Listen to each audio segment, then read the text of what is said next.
দৌড় প্রতিযোগিতায় অংশগ্রহণ করতে গিয়ে নিজের পা মচকে ফেলে দীপা। তাহলে এখন ডান্স চ্যাম্পিয়নশিপের অডিশন কিভাবে দেবে? হ্যাঁ বন্ধুরা, অনুরাগের ছোঁয়ায় ঠিক এমনটিই ঘটতে চলেছে। বিস্তারিত জানতে হলে ভিডিওটি না টেনে সম্পূর্ণ দেখতে হবে। ভিক্টর দীপাকে কোনোভাবেই তার ফর্ম জমা দিতে দেবে না, আর দীপাও কোনোভাবেই ফর্ম জমা না দিয়ে আসবে না। দীপার ফর্ম জমা নিতে যখন অস্বীকৃতি জানায়, তখন দীপা মোবাইল দিয়ে লাইভে চলে আসে।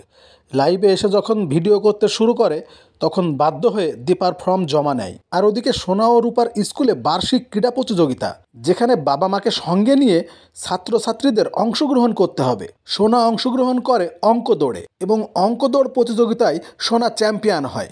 আর রূপা ও দীপা একত্রে দৌড় প্রতিযোগিতায় অংশগ্রহণ করে। রূপা তার দৌড়ের অংশটুকু ঠিকঠাক মতো দৌড়াতে পারলেও দীপা দৌড়াতে গিয়ে মাঝখানে পড়ে যায়, তার পায়ে মচকা লেগে যায়, এবং শেষমেশ অনেক কষ্টে সে জাম্প দিয়ে দৌড় প্রতিযোগিতায় চ্যাম্পিয়ন হয়। কিন্তু চ্যাম্পিয়ন হয়েও দীপার মনটা খুবই খারাপ, তার কারণ আজকে বিকালেই দীপাকে অডিশন দিতে যেতে হবে ডান্স চ্যাম্পিয়নশিপে। কিন্তু এই মস্কাওয়ালা পা নিয়ে সে দাঁড়াতেই পারছে না, তাহলে নাচবে কিভাবে? দীপা মনে মনে ভাবে, কিন্তু আমাকে তো আমার বাচ্চা দুটোর জন্য আজকে ডান্স চ্যাম্পিয়নশিপে অংশগ্রহণ করতেই হবে। বন্ধুরা, দীপা কি পারবে তার এই মস্কা লাগা পা নিয়ে ডান্স চ্যাম্পিয়নশিপে অংশগ্রহণ করতে? জানতে হলে দেখতে হবে অনুরাগের ছোঁয়া। আর অনুরাগের ছোঁয়ার সর্বশেষ আপডেট সবার আগে পেতে আমার চ্যানেলটিকে সাবস্ক্রাইব করে রাখতে হবে। সবাইকে অসংখ্য ধন্যবাদ।